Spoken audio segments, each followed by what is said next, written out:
지난주 저는 여러분과 함께 마태복음 25장 14절에서 18절까지의 말씀을 봤습니다. 그 말씀의 내용은 달란트 비유라 그러죠. 1달란트, 2달란트, 5달란트를 받은 종들에 대한 내용이었는데, 그 지난주 말씀을 한마디에 요약한다면 무슨 내용이었습니까? 라고 제가 옆 사람과 한번 나눠보세요 라고 하고 싶은데, 여러분들이 아무것도 기억이 나지 아니할 것 같아서 지난주 제목과 같았죠. 뭐였습니까? 결산을 앞둔 우리 인생이죠. 우리 모든 사람은 사실은 주님 앞에 언젠가 결산을 하게 될 종이라는 겁니다. 이 단어를 청지기란 단어로 우리가 생각해 봤어요. 청지기. 그래서 그리스도인이 신앙생활을 한다는 것은 청지기 삶을 사는 것입니다. 그래서 제가 청지기 삶을 살기 위해서는 3가지 청지기 의식이 있어야 된다라는 걸 말씀드렸어요. 저는 이 3가지를 정리하고 나서 이게 얼마나 너무 놀라운 거야 이게. 그래서 내 인생에도 내가 만나는 사람에게도 이게 너무 중요한데, 이 청지기 의식 3가지. 첫 번째가 뭐였습니까? 첫 번째가 다시는 기억지 아니하더라. 내 인생의 주인이 있다. 다 같이 시작. 다시 한번, 내 인생의 주인이 있다. 신앙생활은 인생의 주인이 바뀌는 것입니다. 종으로 살아서, 과거 예수께서 이 말씀을 하실 때 종으로 살던 사람이 육신의 주인을 섬기다가 그리스도인이 된다는 건 뭐냐면 나의 주인이 바뀌는 거예요. 나는 나를 노예로 거리고 있는 사람이 주인인 줄 알았는데 그게 아니라 내 인생의 진정한 주인이 있구나라는 걸 발견하는 거죠. 지금도 마찬가지예요. 신앙생활이란 내 인생의 주인이 누구냐. 그래서 우리가 지난주 여러분이 신앙생활을 했는지 안 했는지는 간단하게 알 수가 있어요. 그 주인과 함께 했는지, 주인과 무관한 삶을 살았는지를 보면 알 수가 있습니다. 이 주인을 아는 게 인생에 너무 중요하죠. 자, 두 번째가 뭐였습니까? 주인이 맡기신 일이 있다. 다 같이 시작. 다시 한번, 주인이 맡기신 일이 있다. 근데 지금 분위기가 꼭 오늘 처음 얘기하는 분위기예요 지금. 자, 주인이 맡기신 일이라는 게 뭐였습니까? 가정에서 주인이 나에게 맡기신 일이 있다는 겁니다. 신앙생활을 잘한다는 것은 가정에서 뭐냐? 주인이 아빠인 나에게 뭘 맡기셨을까? 남편인 나에게 주인이 뭘 맡기셨는가? 이걸 아는 거예요. 또는 자녀로서의 나에게, 여성들도 마찬가지예요. 엄마인 나에게 주인이 뭘 맡기셨는가? 아내로서 뭘 나에게 주님이 맡기셨는가? 또 내가 자녀들 앞에서는 어떻게 살기를 주님이 원하시는가? 이게 바로 신앙의 내 모습입니다. 그래서 반드시 변화로 나타나야 돼요. 자, 여기 이제 직업을 갖고 있는 사람들은 월요일부터 일터로 나갑니다. 일터로 나갈 때 동일한 질문을 던져야 돼요. 그래서 제가 4가지 이상을 제시했죠. 첫 번째 뭐였어요? 주님, 왜 나에게 이 직업을 맡겼습니까? 이 질문을 해야 돼요. 제가 너무 마음이 안타까운 건 뭐냐면은 이 질문이 종으로서 살기 위한, 청직으로 살기 위한 가장 중요한 질문임에도 불구하고 하질 않아요. 왜 그럴까요? 내가 주인이 됐기 때문에. 내가 이 직업을 선택했고 이 직업을 내가 최선을 다하는데 라는 생각이 너무 강한 거예요. 자, 제가 예를 들었죠. 내가 디자이너예요. 하루에 10시간 이상을 디자인을 해요. 그런데 이 디자인을 하는 사람이 부산에도 있고 대구에도 강주에도 있고 서울에도 있어요. 근데 왜 나를 이 일터로 보내셨을까? 주인에게 물어봐야 되는 거예요. 주인이신 하나님에게, 주님, 왜 나를 이 일터로 보내셨습니까? 자, 3번째가 뭐였어요? 3번째가 주님, 이 일터에서 이 일을 통하여서 주님이 원하시는 게 뭡니까? 나의 직장 상사와의 관계는, 또 동료 직원과의 관계는, 부하 직원과의 관계는, 거래처의 관계는 주님이 원하시는 일이 무엇인지를 묻는 거예요. 주님이 원하시는지. 저는 너무나 많은 그리스도인들이 철야 기도도 하고 새벽 기도도 하고 기도를 많이 해요. 근데 인생의 가장 중요한 청지기 삶인데 청지기 삶을 위해 기도를 하질 않아요. 그럼 뭘 말하는 겁니까? 주님과 무관하게 사는 거예요. 여러분, 아주 심각한 문제입니다. 그리고 나의 이 직업을 통하여서, 나의 일터를 통하여서 주님이 어떠한 결과를 얻기를 원하는가를 기도해야 돼요. 2015년 12월에 결산할 수 있도록. 주님 기쁨의 교회도 마찬가지예요. 주님이 그 많은 신화의 공동체 가운데 왜 나를 주님 기쁨의 교회로 불렀을까? 주님, 왜 저를 주님 기쁨의 교회로 불렀습니까? 라고 질문을 해야 돼요, 주님께. 아주 중요한 질문이에요, 아주 중요한 질문. 근데 안 해요. 두 번째는 주님 기쁨의 교회에서 주님 저에게 원하시는 게 무엇입니까? 너무 중요한 질문이에요. 이것이 신앙생활이에요, 이것이. 그리고 주님 기쁨의 교회에서 주님이 나를 통해 하시고자 하는 일들을 이루어 주시옵소서. 2015년도에는 무엇입니까? 어떤 봉사를 원하십니까? 어떻게 살기를 원하십니까? 이런 질문을 하셔야만 하는 겁니다. 자, 중요한 내용을 여러분에게 제가 다시 한번 복습했는데, 자, 첫 번째, 청지기 첫 번째가 뭐였다고요? 내 인생의 주인이다. 그새 잊어버렸어요. 다시 한번 첫 번째, 시작. 네, 다시 한번 주장하듯이, 다시 한번 시작. 두 번째, 네, 주인이 맡기신 일이 있다. 다시 한번 두 번째. 세 번째가 뭐예요? 주님이 결산하실 때가 있다. 다시 한번 세 번째, 시작. 주인이 결산하실 때가 있다. 여기 이 달란트비의 핵심입니다. 주인이 결산할 때가 있다는 거예요, 주인이. 자, 그러면 오늘 본문으로 한번 들어가 보겠습니다. 근데 오늘 본문 들어가기 전에 우리 지난주에도 저는 이제 느꼈고 오늘도 다시 한번 느꼈는데, 우리 찬양팀의 찬양이 너무 은혜로운 것 같지 않아요? 우리 찬양으로 하나님께 영광을 돌리는 찬양팀을 하는데 우리 뜨겁게 다 같이 박수를 보내드리겠습니다.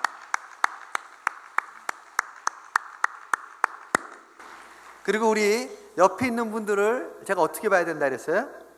옆에 있는 분들이 하나님이 독생자를 죽기까지 할 정도로 존귀한 자로 보여야 된다 그랬어요. 기억나세요? 자, 우리 옆에 이 존귀한 자들 향해서 마음을 다해 한번 뜨겁게 다 같이 박수를 보내드리겠습니다.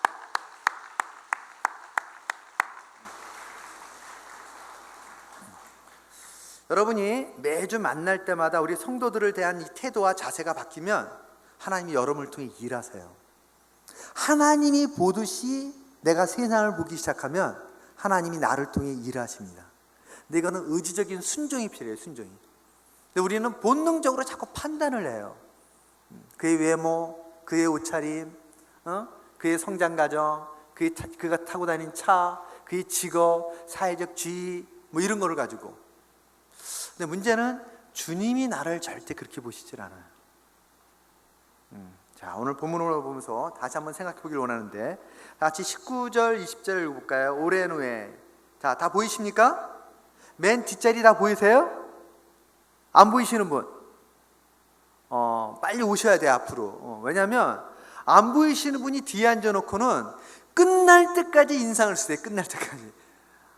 그러면 이제 앞에서 설교하는 자가 마음이 자꾸 쪼그라들어요. 왜 나에게 자꾸 인상을 쓸까? 빨리 나오셔야 돼요. 그 자세 별로 안 좋은 겁니다. 자, 다 같이 읽어보겠습니다. 오랜 후에 시작.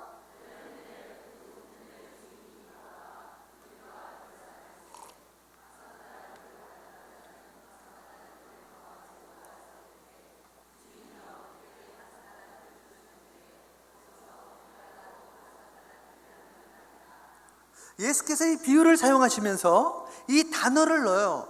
주인이 오는데 오랜 후에 왔다라고 말하고 있는 거예요. 이게 뭘 의미하는 걸까요? 뭘 의미해요? 전 제 인생을 돌아봐도 그렇고, 제가 이제 신앙 훈련을 시키거나 교제하면서 느끼는 거가, 주님이 우리들의 인생에 달란트를 맡길 때에는 뭐예요?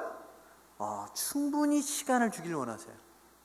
때때로 우리가 빗나가도 주님이 사실은 오랜 후에 결산하기를 원하는 거예요. 왜? 내가 돌아오기를 기다리는 것이죠.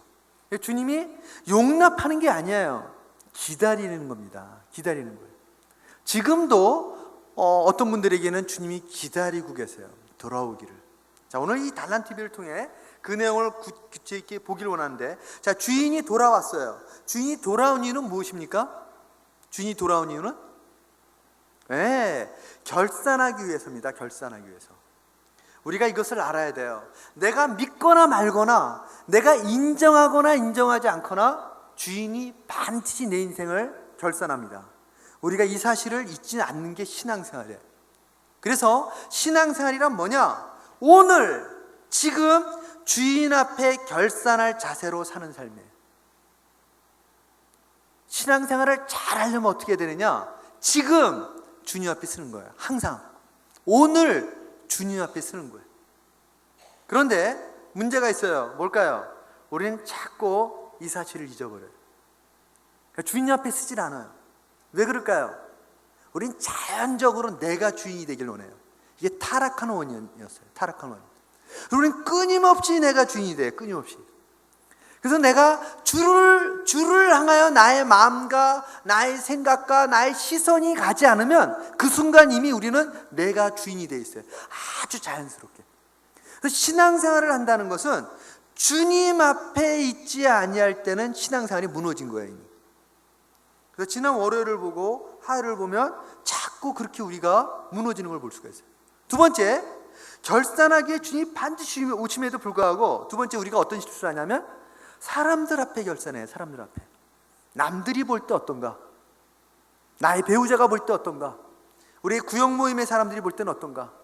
나의 옷차림이나 나의 자세 가운데 끊임없이 날 보는 기준이 사람들이 볼 때예요.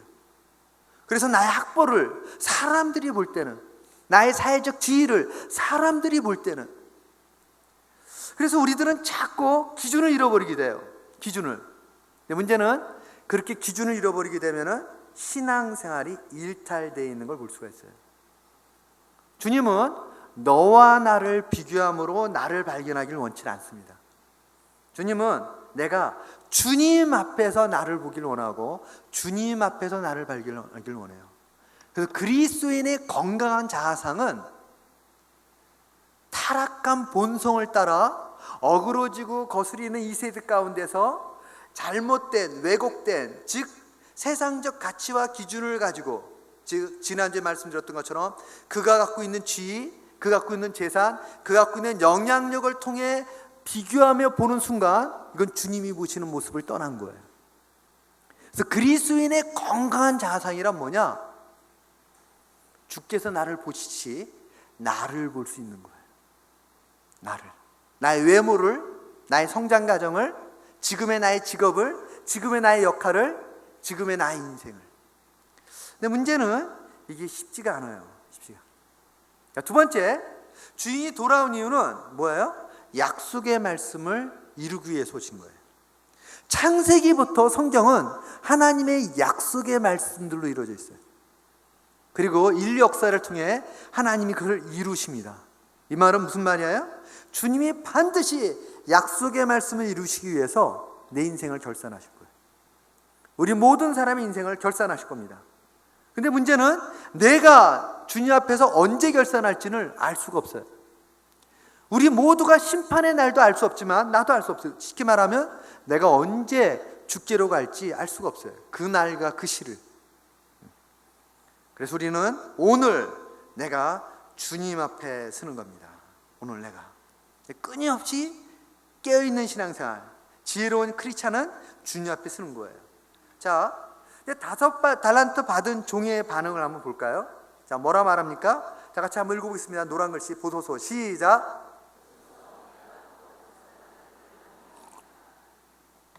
5달란트 받은 종이 주인에게 와서 이제 결산하는데, 주인이요, 내게 5달란트를 주셨는데 보소서, 내가 또 5달란트를 남겼나이다. 여기서 뭘 볼 수 있습니까, 여러분?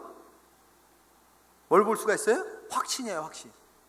난 주님의 뜻을 행했다 라는 확신이 있는 거예요. 그리고 이 확신 가운데 뭐가 있는 거예요? 주인이 반드시 말씀하신 대로 돌아올 것이다, 즉 결산할 때가 있다라는 것을 그는 알고 있었던 거예요. 여러분, 그리스도인의 삶이 이와 같은 삶이에요. 주인이 언젠가 나를 결산할 것이다. 나에게 맡긴 돈, 나에게 맡긴 재능, 나에게 맡긴 가정, 나에게 맡긴 직업, 나에게 맡긴 이 신화의 공동체, 이 모든 것에 대해서 주인이 결산할 때가 있어요. 그래서 우리는 크게 항상 이 세 가지 기준으로 나를 봐야 돼요. 자, 박스 안에 있는 걸 읽어볼까요? 다 같이 시작. 가정에서, 일터에서, 신앙 공동체에서 결산을 준비하고 있는가? 이게 바로 그리스도인의 삶이에요. 그래서 주님 앞에서 내가 결산을 준비하는 삶을 살아야 되는 거예요. 저는 사실 지난주에도 말씀드렸던 것 같은데 30년 가까이를 일터에서 사역을 했어요. 1988년도에 얼떨결에 정말 하나님이 놀라운 계획이 있었는데 그때 몰랐어요. 얼떨결에 이랜드라는 곳에서 사역을 시작했어요. 그래서 월요일부터 토요일까지 날마다 직원을 만나는 거예요. 내가 만나야 될 목적은 딱 한 가지였어요. 직원들의 신앙훈련을 위해서 제가 회사로 출퇴근을 하는 겁니다. 날마다 애들을 가면서 제가 충격을 받은 게 뭐였냐면 이 내용이었어요. 일터 안에서의 신앙생활이 무엇이냐라는 거예요. 일터 안에서 하루에 10시간 이상을 일터에 관련된 삶을 살더라고요. 직장을 나갔더니. 그래서 날마다 직원들을 만나는데 영업부 직원, 생산부 직원, 디자이너, 인사까지가 이 직원들을 만나요. 열 몇 시간을 일하더라고요. 열 몇 시간을. 왜 열 몇 시간인지 아세요? 출퇴근 시간까지. 누가 묻더라고요. 목사님, 출퇴근은 뭐에 속합니까? 물어봤어요. 왜 출퇴근합니까? 우리는 일과 관련돼서, 직업과 관련돼서 하루에 열 몇 시간을 보내게 돼요. 열 몇 시간. 근데 제가 끊임없이 갖게 된 질문이 이거였어요. 이 직업 활동과 신앙은 무슨 관련이 있을까? 이거였어요. 그동안 내가 했던 신앙생활은 모인 예배당을 중심으로 한 활동이었어요. 예배를 드리고 성경 공부를 하고 기도 훈련을 하고 기도응답을 같이 나누고 그 다음에 신앙 재생산을 통하여서 전도와 이런 거였어요. 그런데 제가 지금까지 했던 이 신앙생활이 일터로 나가니까 어떻게 접목돼야 될지를 알 수가 없는 거예요. 그리고 보게 되었어요. 뭘 봤는지 아십니까? 너무나 많은 그리스도인들이 일터에 나오면 신앙생활이 무엇인지를 모르더라고요.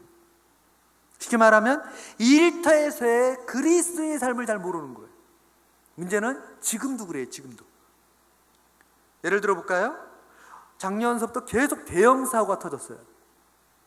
예를 들면 경남기업 그 회장님이 장로님이셨어요. 다 아시죠? 그분은 교회에서 가장 큰 영향력을 미쳤던 분이에요. 저는 그 경남기업에서 2년 동안 격리를 했던 직원을 만날 수가 있었어요. 내가 신앙훈련을 시키다가. 이 친구가 그러는 거예요. 목사님, 2년 동안을 분식회계를 하고 나왔습니다. 너무 힘들었대요. 근데 충격적인 건 뭔지 아십니까? 장로님이, 회장님이 장로님이신 거예요. 누구한테 뭘 하소연을 할 수가 없는 거예요. 이것을 주도적으로 시키는 사람이 장로님이세요. 회장님이. 여러분, 제가 너무나 안타까운 건 뭐냐면 지금도 일터에서는 신앙생활이 뭔지를 몰라요. 너무나 많은 사람들이 신앙생활을 이 예배당 안에서의 활동인 줄 알아요. 그래서 소위 영적인 활동이라고 하는 예배, 기도, 말씀, 전도, 선교, 이건 신앙생활이에요. 근데 그럼 제가 물어요. 그러면 일터에서의 월요일날 신앙생활은 뭡니까? 나는 포도나무에 너는 가지니 저가 내 안에 내가 저 안에 있으면 사람은 가시를 많이 맺나니 가시를 맺으라 그랬는데 월요일날 일터에서 맺는 과실이 뭡니까? 이게 제가 묻고 싶었던 거였어요. 너무나 많은 크리스찬들이 월요일에는 그리스도인을 산다는 게 몰라요. 또 대형 사고 하나 터졌어요. 이게 뭐였습니까? 한 사람이 방산 비리를 저질렀어요. 근데 문제는 이 사람도 그 교회에서 가장 영향을 미치는 장로님이래요. 한 분이 또 대형 사고를 쳤어요. 전 해군 참모총장이에요. 전부 다 비리. 여러분, 왜 기독교가 한국사회에서 코너에 몰리고 그렇게 질타를 받을까요? 매스컴서부터 요즘은 창피해서 목회자를 말하는 게 너무 부끄러울 때가 많아요. 제가 여러분에게 확신을 갖고 말씀드릴 수 있는 것은 하나님이 여러분의 일터의 삶으로 결산하길 원하세요. 여러분, 여기 직업을 갖고 있는 분들은 인생의 가장 많은 시간을 어디서 보내요? 직장에서 보내요. 일터에서. 근데 만일 그 일터에서 내가 포도나무에 붙어 있지 않는다면, 내가 그 일터에서 하나님이 내게 맡긴 일과 아무 관계없이 살아간다면 그건 신앙생활이 아니에요. 너무 충격적인 것은 그분들이 너무 당당해요. 그럼에도 불구하고 그러한 장로님이나 그러한 집사님들이 왜? 주일날 열심히 봉사한대요. 제가 상풍백화점이 무너졌죠, 여러분 아시죠? 그 후에 얼마 후에 영락교에서 제가 집회를 할 기회가 있었어요. 제가 깜짝 놀랐어요. 그곳에 그 장로님, 그 이준 회장님이었어요. 그 상풍백화점의 그 회장님이, 제가 그 당시에 그걸 그래서 조사를 했는데 그 당시에 그분의 재산이 4천억이 넘더라고요. 4천억이. 1년에 영락교에 내는 헌금이, 제가 영락교에 집회하고 직접 다 들었는데 몇 억을 낸답니다. 그 당시에. 지금 돈으로 공을 하나 더 붙이면 돼요. 엄청나게 많은 헌금을 해요. 제가 그 상풍백화점이 지어지는 가정서부터 모든 스토리를 갖다가 자료를 모았는데 비리가 관련되지 아니한 게 없더라고요. 여러분, 저는 주님이 반드시 결산한다고 확신하는 사람이에요. 신앙생활은 가정에서, 여러분 일터에서, 또 이런 모인 신앙의 공동체에서 나의 인생의 모든 것을 주님이 반드시 결산합니다. 자, 5달란트 받은 자가 그렇게 담대하게 말했더니 주인이 답변을 하시죠. 다 같이 한번 읽어볼까요? 21절. 그 주인이, 시작.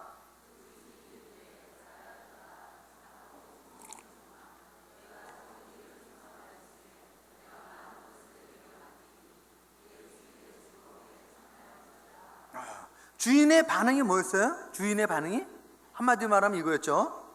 잘하였도다 착하고 충성된 종아. 여러분, 여기서 이게 되게 중요한 개념을 찾아야 돼요.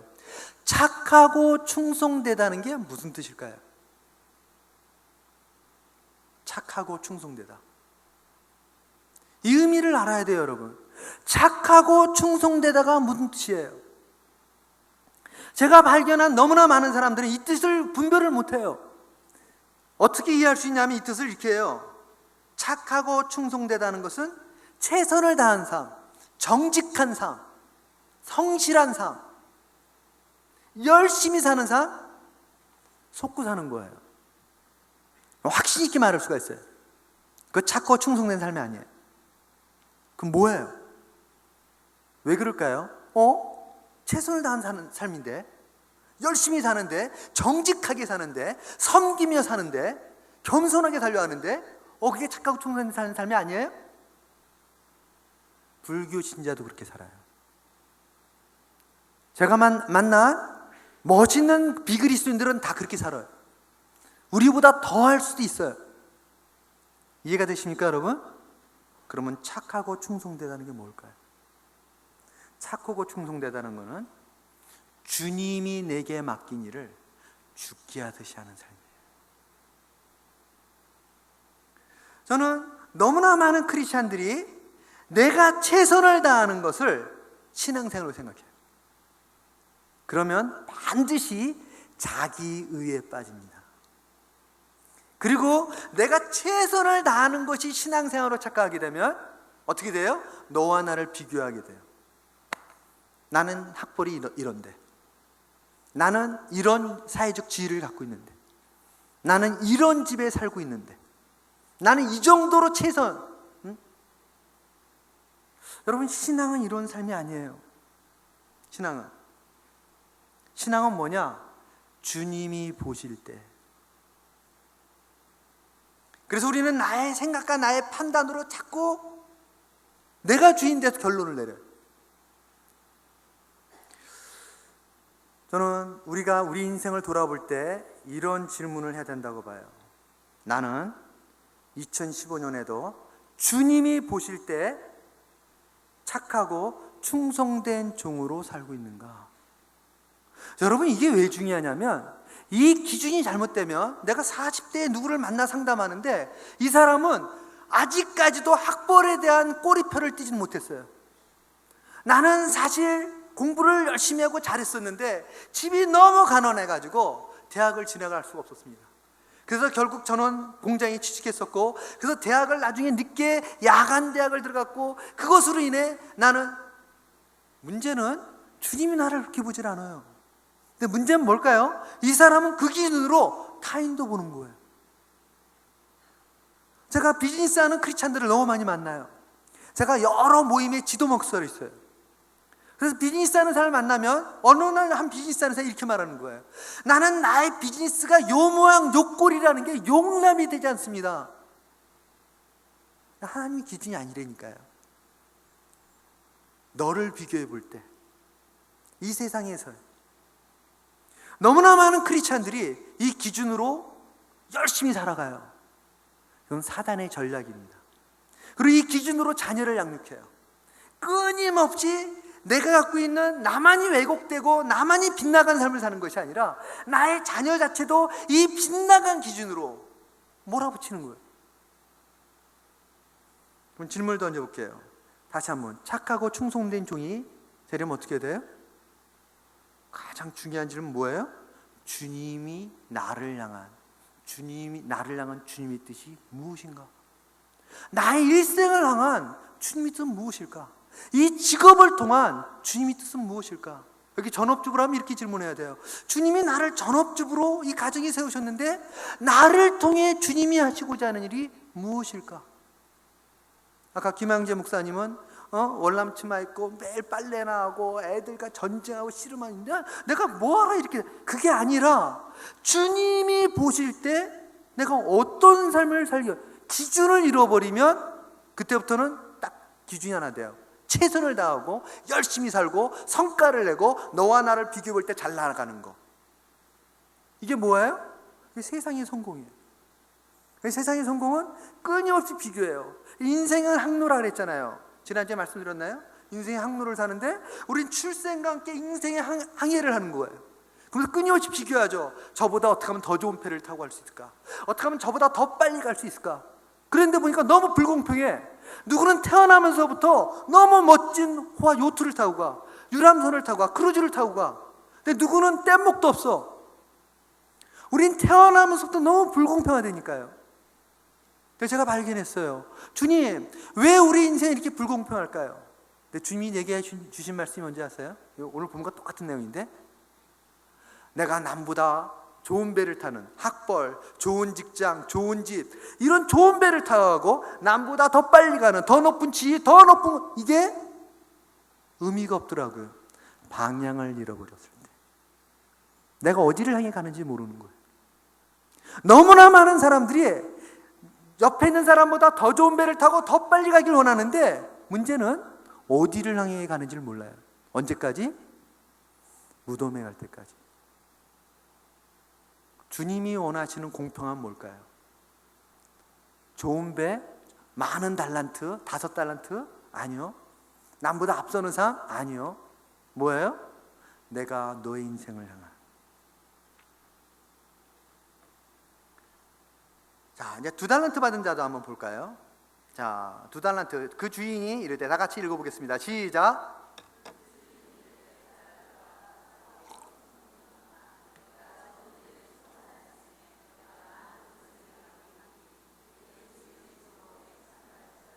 자, 주인이 2달란트 받은 자에게, 아니, 아까 5달란트 받은 자에게 다시 한번 말하기를, 두 번째 뭐예요? 적은 일에 충성하였음에 라고 말해요. 제가 이 말씀 묵상하면서 5달란트는 지금으로 말하면 50억 정도의 가치가 있다 그랬는데, 50억을 받은 자가 50억을 남겼는데 주인이 볼 때는 작은 일이에요. 이게 바로 하나님 나라의 원리예요. 근데 우리는 얼마나 철저하게 이 세상의 원리로 나를 보는지 몰라요. 그래서 주님이 맡긴 것, 우리 인간의 눈으로 볼 때는 엄청나 보이는 것조차도 주님이 보시기에는 적은 일. 이 말은 여러 가지 의미를 갖고 있는데, 첫째는 믿음으로 사는 사람에게는 그것이 적은 일로 감당할 수가 있는 거예요. 또한 이것은 현재의 삶이 미래를 결정한다라는 의미를 담고 있는 겁니다. 자, 그러면 이제 2달란트 받은 자를 한번 볼까요? 다 같이 2달란트 받았던 자 읽어보겠습니다. 2달란트 시작.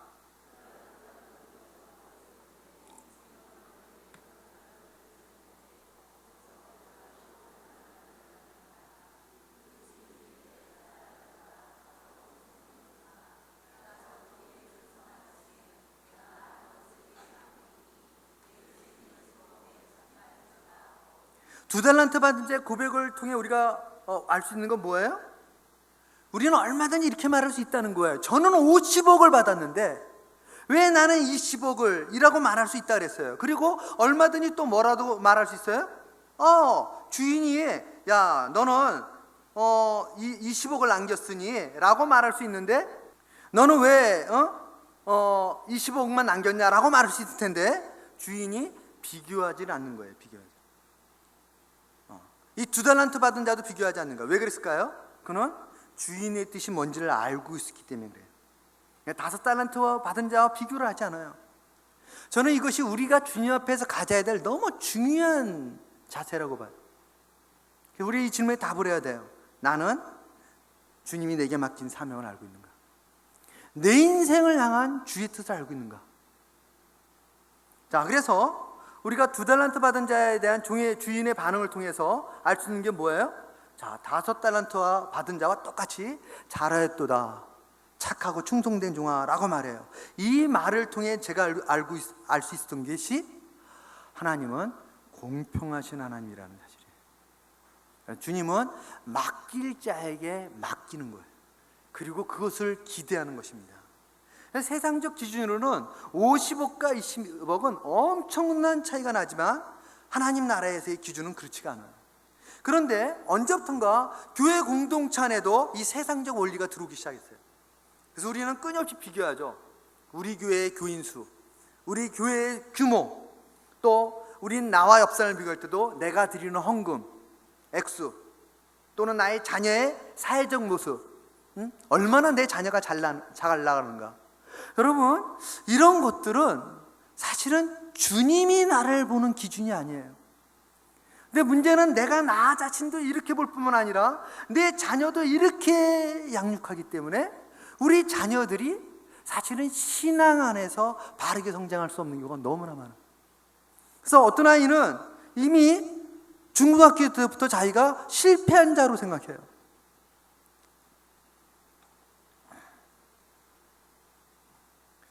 나의 모습은 어떻습니까? 나는 주님이 보듯이 나를 볼 수 있는가? 자, 이제 1달란트 받은 자를 한번 다 같이 보겠습니다. 1달란트 받은 자, 다 같이 볼까요? 시작.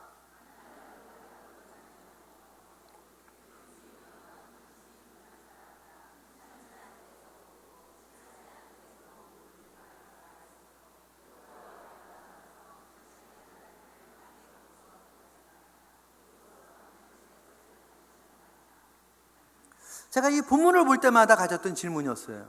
2달란트 받은 자와 5달란트 받은 자와 비교할 때 왜 1달란트 받은 자는 그것을 땅에 묻었을까? 이게 왜 중요할까요? 나의 삶이 1달란트를 받은 자인지 2달란트를 받은 자인지를 구분하기 위해서는 이 이유를 알아야 돼요. 이유를. 자, 질문을 던져봅시다. 왜 1달란트 받은 자는 그것을 땅에 묻어놨을까요? 왜 이렇게 황당한 일을 했을까요? 하나님이 우리 인생에 달란트를 맡기는데 내가 1달란트 받은 자처럼 땅에 묻어놓는 삶을 산다는 게 뭘까 대체? 왜 이런 일이 일어났을까? 저는 가장 중요한 게 이 답이라 생각해요. 그는 주인을 잘 몰랐거나 아니면 오해하고 있었다는 것입니다. 그 중에 하나가 뭐예요? 굳은 사람이다라는 거예요. 주인이여, 당신은 굳은 사람이라.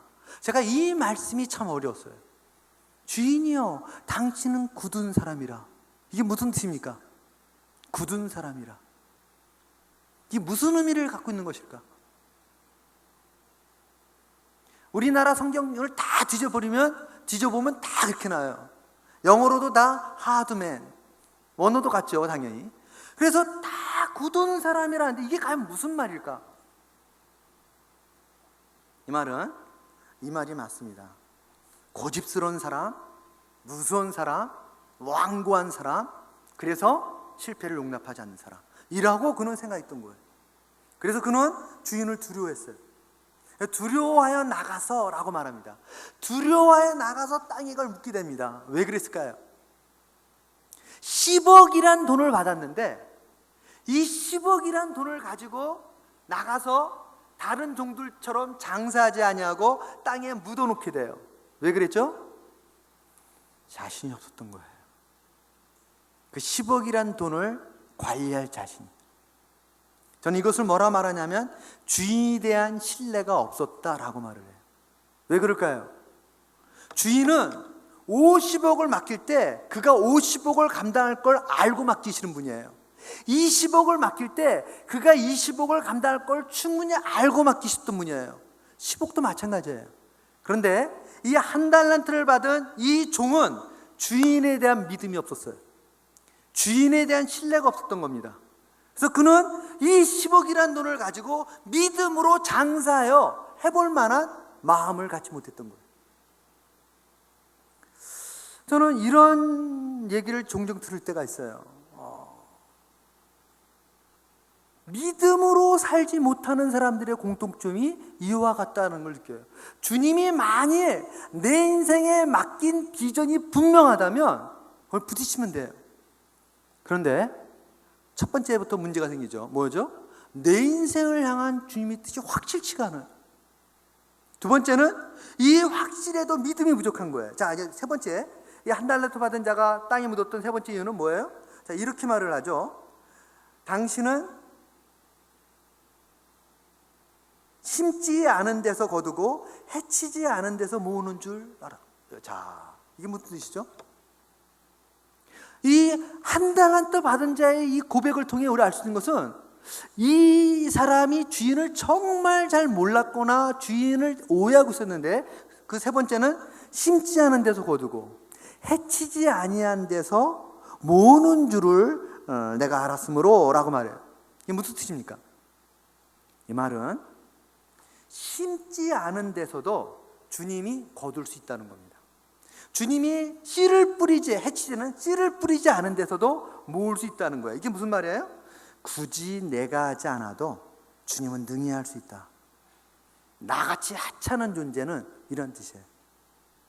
이런 것들을 보게 돼요. 우리가 어디서요? 모임 공동체 안에서도. 내가 굳이 봉사하지 않아도 누군가를 통해서 주님이 하시지. 내가 구태여 그 일을 하지 않아도. 아니요, 신앙생활이란 주인이 나에게 무엇을 원하시는지를 알고 그 일을 죽게 하듯 하는 삶이에요. 그래서 우리가 주인에 대해 잘못 알게 되면 어떤 일이 일어나게 됩니까? 내 생각과 방법대로 살게 돼요. 저는 그동안 교회 안에서 신앙훈련을 시키면서 발견된 너무나 많은 안타까운 것은 뭐냐면 사람들이 내 생각과 내 방법대로, 그래서 결국 나의 나의 판단, 그건 뭘 말하냐면 우리가 타락할 때와 같이 내가 하나님의 위치에 앉아 있는 거야. 하나님 위치에 앉아. 그래서 그 기준으로 내가 판단을 내린 기준으로 내 행동을 하는 거예요. 그래서 결국은 어떻게 돼요? 일생을 방황하고 두려움에 살게 되죠. 자, 한 달란트 받은 사람처럼 살지 않으려면 이것에 답을 가져야 돼요. 내가 믿는 하나님은 어떤 분이신가? 이 시간 짧게 한번 생각해 봅시다. 내가 믿는 하나님은 어떤 하나님인가? 내가 만난 하나님은 어떤 하나님인가? 나의 인생의 여정에서 내가 경험된 하나님은 어떤 하나님인가? 나는 하나님을 알아가는가? 여러분, 신앙생활이란 뭡니까? 신앙생활이란, 저는 한마디로 이렇게 말을 해요. 신앙생활이란 하나님으로 말미암는 변화되는 삶이라고. 네 가지의 변화가 일어나요. 네 가지. 뭘까요?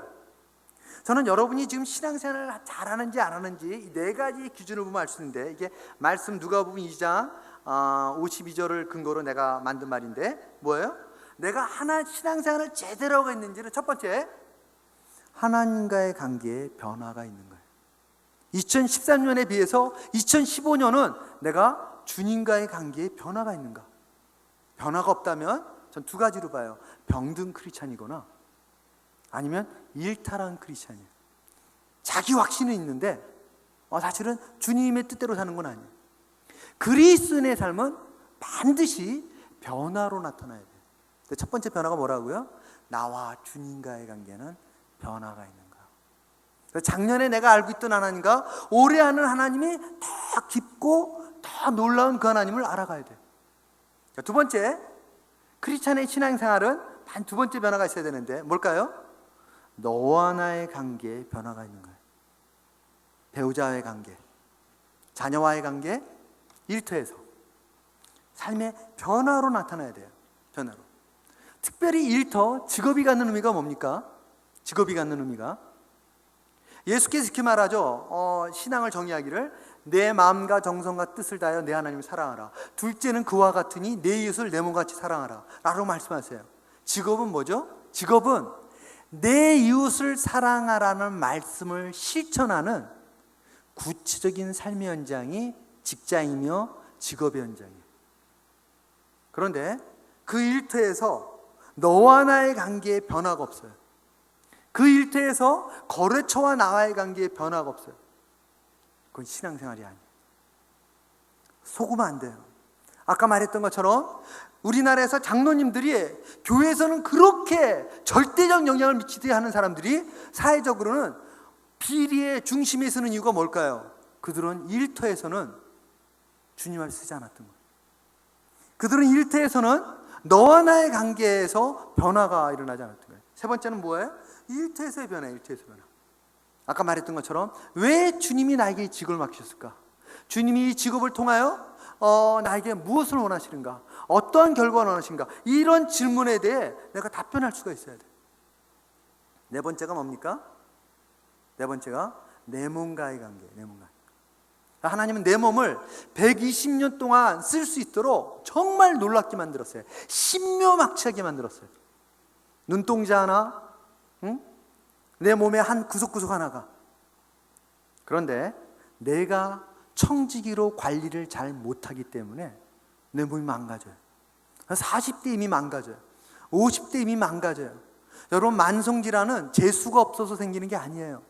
얼떨결에 생기는 게 아니에요.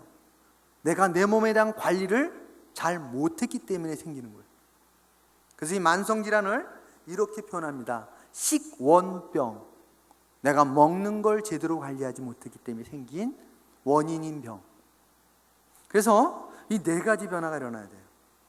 자, 그러면 정리를 한번 해볼까요? 자, 내가 착하고 충성된 종이 되려면 어떻게 해야 되겠습니까? 착하고 충성된 종이 되려면. 저는 이 본문을 2주 동안 묵상을 했어요. 제가 이제 예전에 이 말씀을 연구하고 말씀을 전했었는데, 요번에 주님 기쁨의 교회에서 이 말씀을 전하기 위해서 2주 동안 내내 이 본문을 묵상했어요. 날마다. 그러면서 이 질문을 저에게 던져봤어요. 너는 착하고 충성된 종으로 살고 있는가? 세 가지가 있어야 되겠더라고요. 세 가지. 자, 첫 번째 읽을까요? 시작. 네, 다시 한번 시작. 난 정말 하나님을 알아가는가? 난 주인신 하나님을 알아가는가? 신앙은 하나님을 알아가지 아니한다면 기대할 수가 없어요. 두 번째는 뭐예요? 한국의 교회의 심각한 문제가 두 번째인데, 두 번째 읽어보겠습니다. 시작. 네, 다시 한번 두 번째 시작. 신앙생활 열심히 한다고 하는데 주님과의 만남이 없어요. 나하고 주님은 알아요. 내가 주님과 만나는지. 내가 주님과 만나려면, 제가 여기 있는 어떤 한 분과 만나려면 두 가지가 있어야 돼요. 장소와 시간이 결정돼야 돼요. 그럼 만날 수가 있어요. 그죠? 주님과의 만남도 마찬가지예요. 한번 생각해 보세요. 지난주 월요일 주님과의 만남이 있는가? 지난주 화요일 주님과의 만남이 있었는가? 주님과 만나야 돼요. 한국의 성도들의 신앙의 문제는 여기서부터 시작돼요. 주님과 만남이 없이도 자기가 신앙생활을 잘하는 줄 알아요. 주일학교에서 봉사를 열심히 하면 신앙생활을 잘하는 줄 알아요. 교회에서 구역 모임 열심히 하면 신앙생활을 잘하는 줄 알아요. 아니요. 뭐가 먼저 존재돼야 돼요? 주님과의 만남이 있는가? 세 번째 뭐예요? 다 같이 시작. 내가 있는 그곳에 정말 주님이 주인으로 인정되는가? 내가 있는 그곳에서 나는 주인 앞에 결산하고자 하는 삶의 자세로 살아가고 있는가? 이 세 번째 고백이 있어요. 세 번째 고백. 자, 이제 마무리를 해보겠습니다. 자, 큰 집에는 다 같이 읽어볼까요? 시작. 큰 집에는 금그릇과 은그릇뿐 아니라 나무그릇과 질그릇도 있어. 귀하게 쓰는 것도 있고 천하게 쓰는 것도 있나니 그러므로 누구든지 이런 것에서 자기를 깨끗하게 하면 기 쓰는 그릇이 되어 거룩하고 주인의 쓰임에 합당하며 모든 선한 일에 준비함이 되니라. 자, 어떤 그릇이 쓰임 받는다고요? 어떤 그릇이? 김장도, 항아리, 밥그릇, 국그릇, 간장종지, 앞접시 등등 부르심에 따라 쓰임을 받는 거예요. 달란트를 맡긴 것을 죽게 하듯이 하는 사람은 쓰임을 받는 거예요. 깨끗하게 준비만 되면 쓰임을 받을 수가 있어요. 그런데 문제가 생길 때가 있어요. 이 모임 공동체 안에서도. 어떨 때? 내가 주인이 돼서 너와 나를 비교하는 거예요. 내가 주인이 돼서 판단을 하는 거예요. 예수께서 그래서 이렇게 말씀하셨어요. 내 눈에 들보를 빼고 남의 티끌을 보길 원하는데 이게 쉽지가 않아요. 우린 끊임없이 판단합니다. 내가 주인이 돼서. 그래서 그들끼리 싸워요. 그럼 반드시 깨지죠. 그리고 내가 의롭다는 걸 인정받기 원해요. 너에게.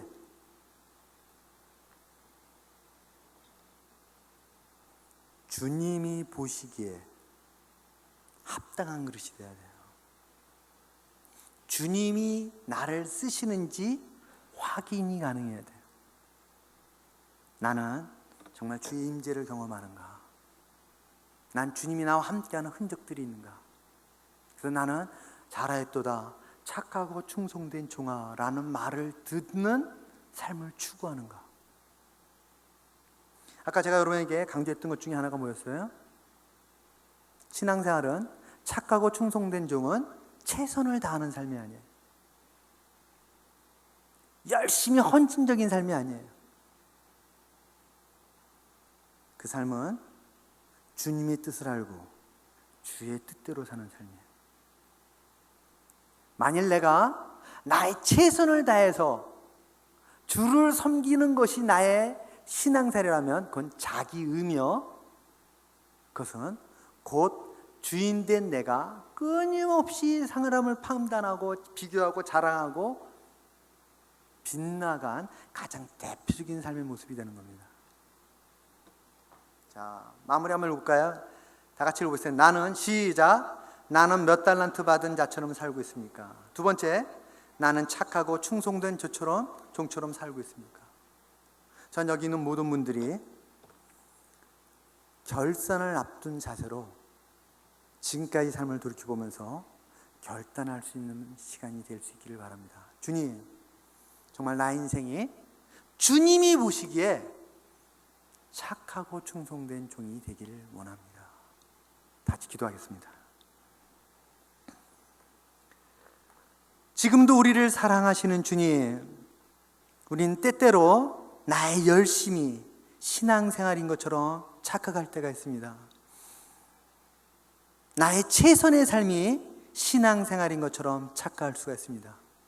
그러나 주님, 그러한 삶의 모습으로는 끊임없이 너와 나를 비교하고 끊임없이 판단할 수뿐이 없음을 알게 하여 주시길 원합니다.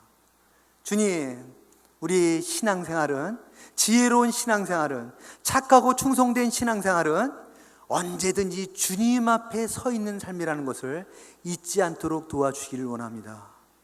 주여, 오늘도 우리가 결산을 앞둔 자세로 주님 앞에 살아갈 수 있도록 역사하여 주시옵소서.